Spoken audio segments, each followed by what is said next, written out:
Excellency President Muhammad Buhari, ably represented by the SGF of the Federation, Boss Mustafa, Your Excellency, the President-elect Bola Ahmed Tinubu, ably represented by the Vice President-elect Alhaji Kashim Shettima. The number of dignitaries is large, so I will stand on existing protocols. But I will obviously not forget His Eminence, the Sultan of Sokoto, and Amir al-Mu'min, who is also the chairman of this occasion.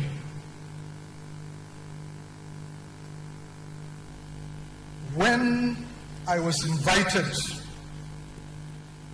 to make this presentation, my first thought was that the organizers had lost hope in the capability of Nigerians to form a strong, united country, and that they had started thinking of employing robots and artificial intelligence.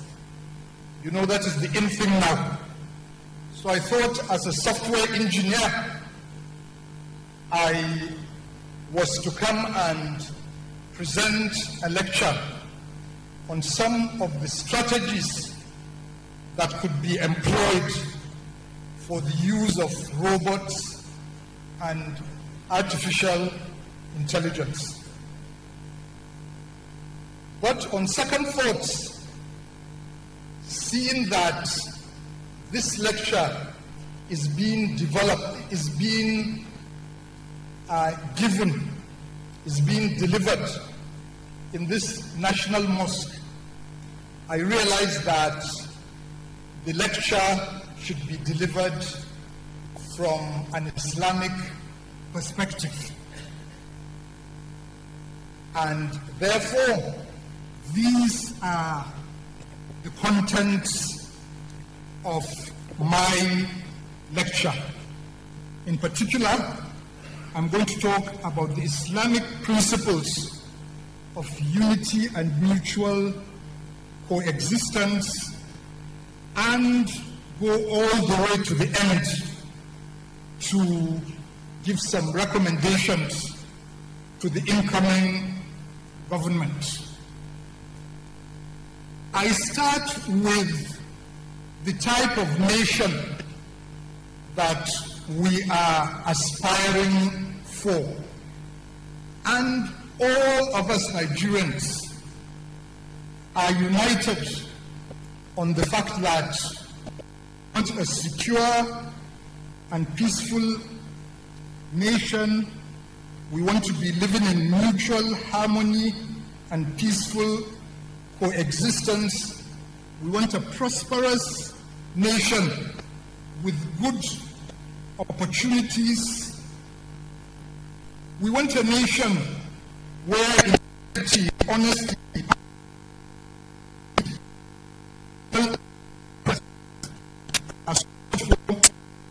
and we want a nation that motivates all of us to put in our best. Now, what are the Islamic principles that will help us to build this great nation? I delved into the Quran and the Sunnah of our noble Prophet sallallahu alaihi wasallam, and came up with very many principles. And I guess these are just a few of them. There are many others. The first one, of course, is Tawheed, because everything in Islam revolves around this concept of a creator who is one and alone, and created beings.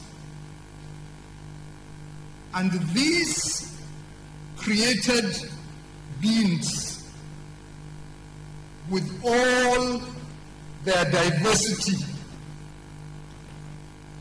all of them have, especially the human beings that are part of this created world, they all have a common origin. Islam emphatically describes the entire human race as having a common origin where no race or tribe is superior to one another. There are verses of the Quran, and there are also hadiths of our noble Prophet sallallahu alaihi wasallam. In one of such hadith, in fact, during the Prophet's farewell message, farewell sermon, our noble Prophet sallallahu alaihi wasallam tells us that all mankind is from Adam and Eve. An Arab has no superiority over a non-Arab, nor does a non-Arab have any superiority over an Arab. A white has no superiority over a black, nor does a black have any superiority over a white. In fact, much as there is a lot of diversity amongst us, Allah, the Most High, tells us why He made this diversity. Allah says, Ya ayyuhan nas, inna khalaqnakum min dhakarin wa untha وَجَعَلْنَاكُمْ شُعُوبًا وَقَبَائِلَ لِتَعَارَفُوا إِنَّ أَكْرَمَكُمْ عِنْدَ اللَّهِ أَتْقَاكُمْ إِنَّ اللَّهَ عَلِيمٌ خَبِيرٌ. O mankind, indeed we have created you from male and female into peoples and tribes, that you may know one another. Many scholars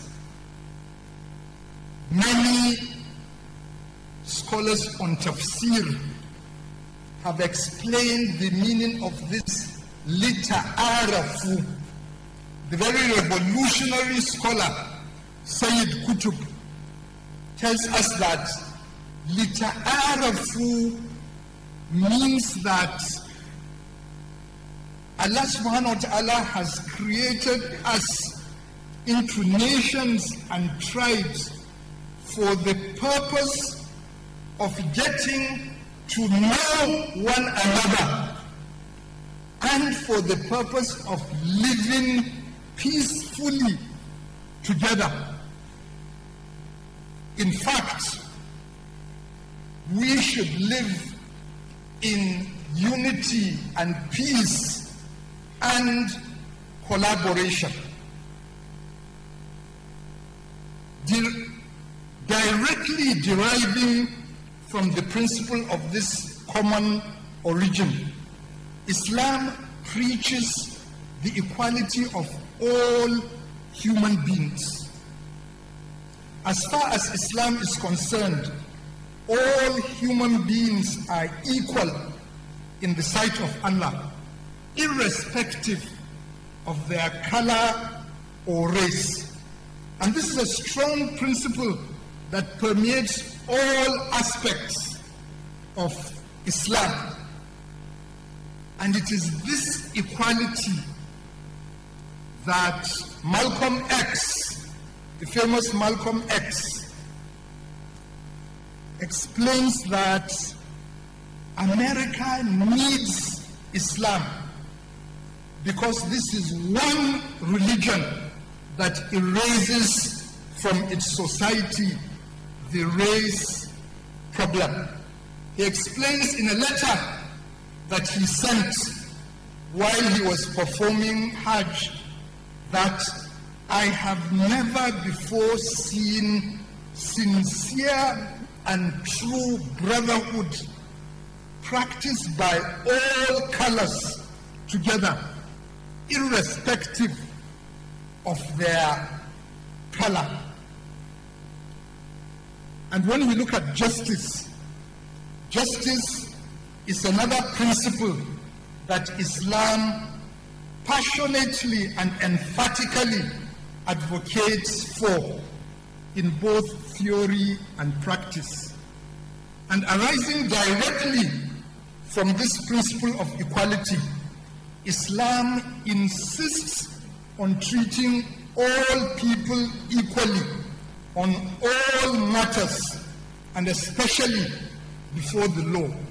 There are many ayat, verses of the Quran, there are many hadiths of our noble Prophet sallallahu alaihi wasallam. I will only mention one hadith that shows how strongly Islam calls for justice. When a woman from one of the wealthy clans in Medina committed a theft, and the people said, who can intercede with the Prophet? Nobody had the courage of confronting our noble Prophet sallallahu alaihi wasallam, knowing the stand of Islam on justice. And when eventually Usama bin Zayd spoke to him, the Prophet said, I would cut even the hand of Fatima, that is his daughter, if she committed a theft. And before then he said, if a reputable man amongst the children of Bani Israel committed a theft, they used to forgive him. But if a poor man committed a theft, they would cut his hand. Islam does not tolerate that. When we now go to religious freedom in Islam, this single verse of the Quran, La ikraha fi din, qad tabayyana ar-rushdu min al-ghayy, faman yakfur bit-taghuti wa yu'min billahi faqad istamsaka bil-urwati al-wuthqa lam fisama laha wallahu sami'un alim. That there shall be no compulsion in religion. Again, according to Sayyid Qutb, freedom of belief, in explaining this verse of the Quran, he says that freedom of belief is the most basic right that identifies man as a human being, and to deny anyone the right is to deny him or her humanity as a whole. And therefore Islam takes the lead in declaring this most fundamental principle. And arising from this principle of La ikraha fi din, Islam strongly preaches religious tolerance. And tolerance is about patience, open-mindedness, and accommodation of other people's beliefs. The noble Quran and the Sunnah of our noble Prophet sallallahu alaihi wasallam are full of religious tolerance.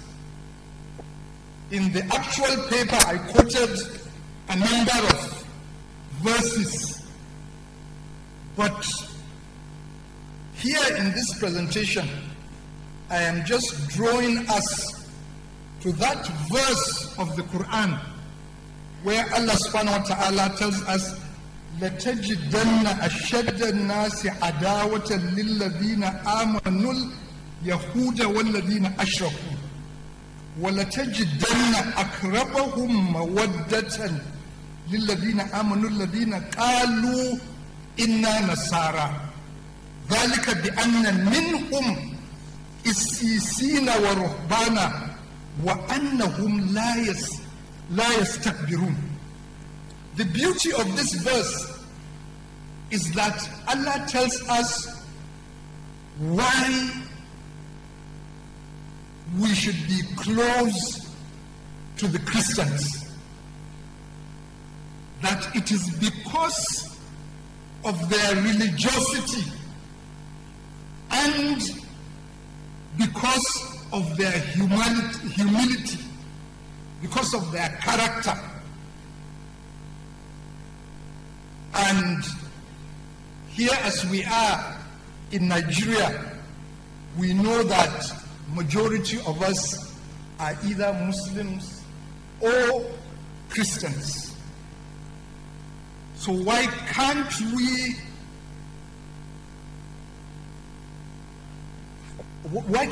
imbibe this spirit of religious tolerance? Let me quickly go through some practical examples during different periods of history. I selected about 7, and I will go very quickly through them. The first is during the early Islamic period. We know that during this early Islamic period, the Muslim society was a multiracial one that had non-Arabs such as Salman the Persian, Suhaib al-Rumi the Greek, and Bilal the black Ethiopian slave. All of them rose to prominence in spite of the fact that they were non-Arabs.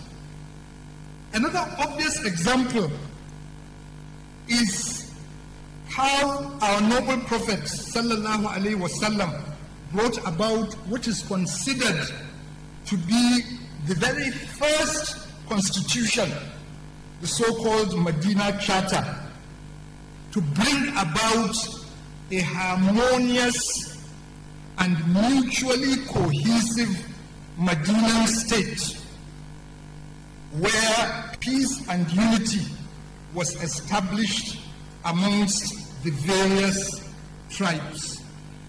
The Medina Charter provides specific rules and regulations about the conduct of the very various parties, including ways of resolving disputes. This was, of course, 15 or so centuries ago. So there was this Medinan Charter, and in the paper I brought some of the clauses of the Medinan Charter to show how our noble Prophet was so strongly committed to bringing about racial and religious harmony. Then I went to the period of the rightly guided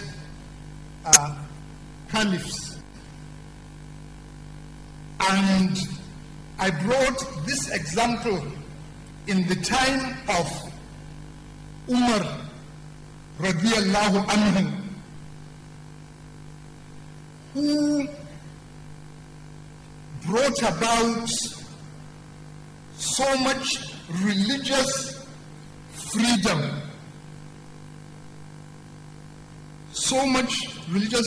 that Jews and Christians were relieved of all oppression, and they were all allowed to go back to their holiest city, Jerusalem, to worship. This was after the liberation of Jerusalem by Sayyidina Umar radiallahu anhu. When you go to other periods of Islamic history, you see this same spirit of religious tolerance, of mutual coexistence. During the Umayyad Caliphate, when Ibn Qasim, a Muslim general, led an army of 6,000 soldiers into the Indian subcontinent, when eventually Muslim rule was established, on the advice of his superiors in Iraq, Ibn Qasim extended the same religious freedom to Buddhists and Hindus that was already being given to Christians and Jews elsewhere in the Muslim world. When we go to the Abbasid Caliphate, over and above this spirit of religious tolerance, the Abbasid Caliphate exemplified the tolerance even a step further by appointing non-Muslims, many of whom were Christian, to the civil service, including the most senior vizier, waziri we would say in Hausa, demonstrating the emphasis placed on merit, education, and qualifications. Again, during the Ottoman Caliphate, in keeping with Islamic law, non-Muslims were allowed to practice their religion freely. I mean, that's already a given when you look at the entire history before then. But the Ottoman Caliphate went a step further by allowing Christians and Jews within the empire to form semi-autonomous communities, the so-called Millah system, where non-Muslims were allowed to elect their own leaders to represent them in the Ottoman government. Now, if we come closer home to Nigeria, the principle of religious freedom and the ensuing spirit of religious tolerance are so deeply ingrained in Islam that they have pervaded all nooks and corners of the Islamic Ummah. So even during the Sokoto Caliphate, there are several examples. For example, when Captain Clapperton and their team arrived at Borno, they were very warmly received and well treated by the Shehu of Borno. And when they were leaving from Borno to Sokoto, the Shehu of Borno wrote a letter to the Emir of Kano and another one to Amir Muhammad Bello. And The Shehu of Borno wrote of them as English travelers whose nation, out of all other Christians, has maintained with the Muslims uninterrupted treaties of religious amity and friendship.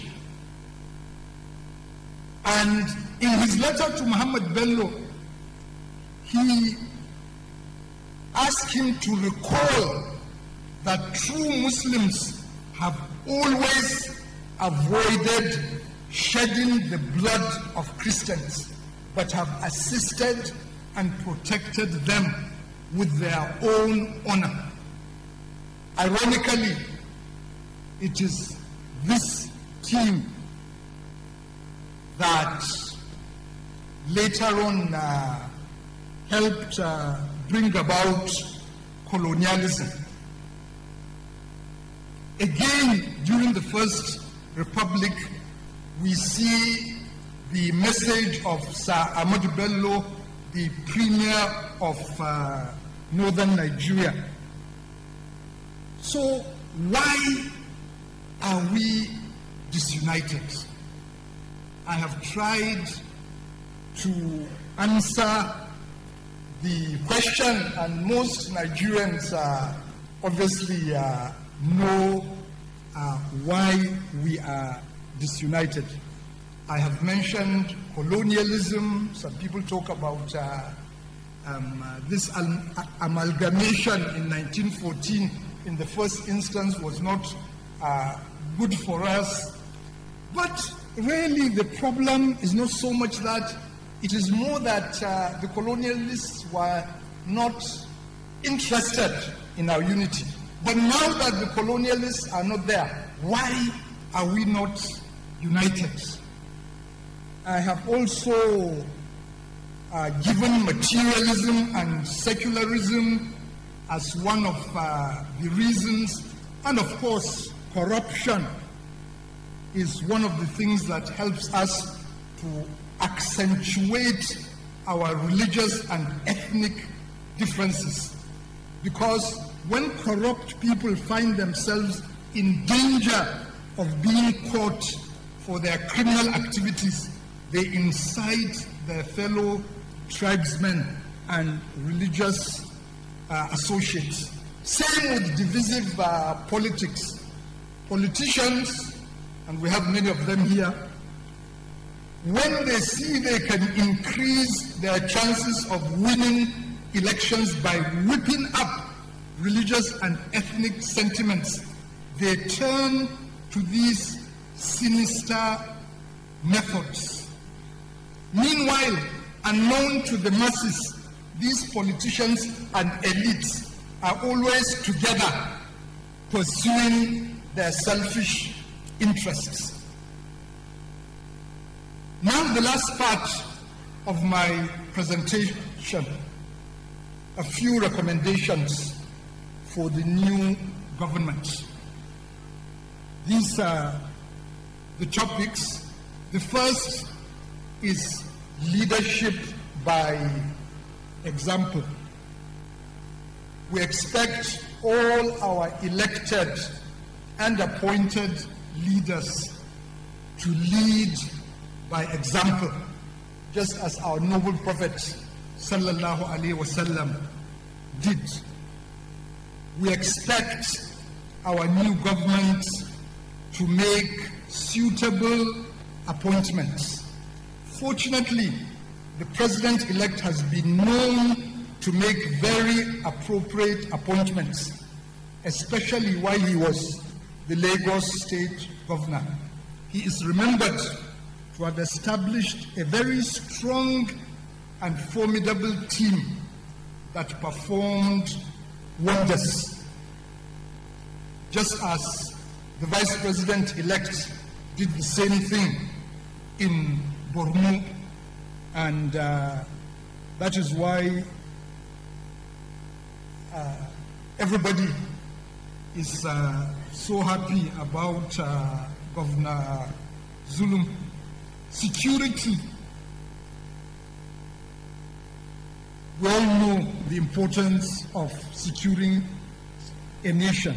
A nation can only develop socially, culturally, economically, and educationally when peace and security prevails within the width and breadth of the entire country.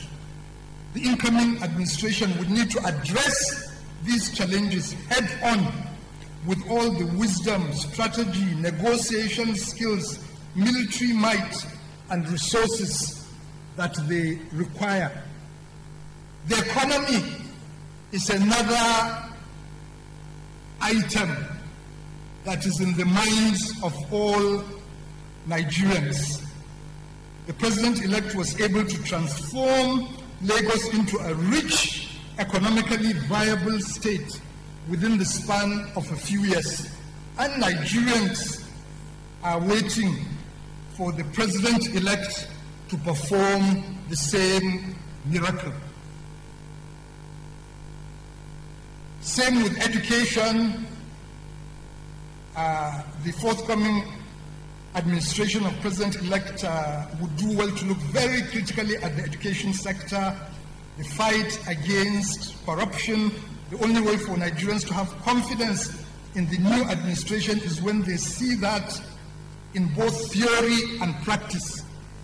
And the final one, national integration, that we need our leaders to work on national integration.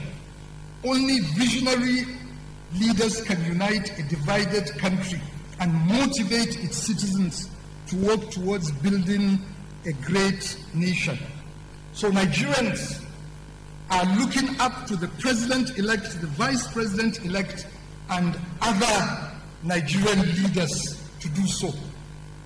In conclusion, we cannot have a better Nigeria unless we are able to unify ourselves and exploit our ethnic, religious, and cultural diversity as a source of strength rather than a cause for ethnic conflicts and religious crisis. I end with what I started. Allah subhanahu wa ta'ala has blessed us with enormous human potential, with a large population, youthful, vibrant, a very large landmass, abundant resources.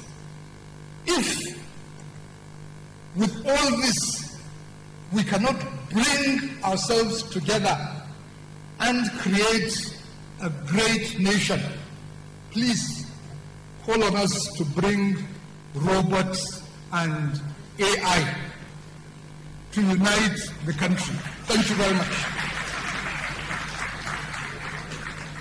That was a wonderful presentation from Professor Bashir.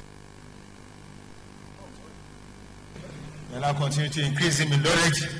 We pray for more of Professor Galadanci amongst us. He was a graduate of Abdulaziz University in Saudi Arabia.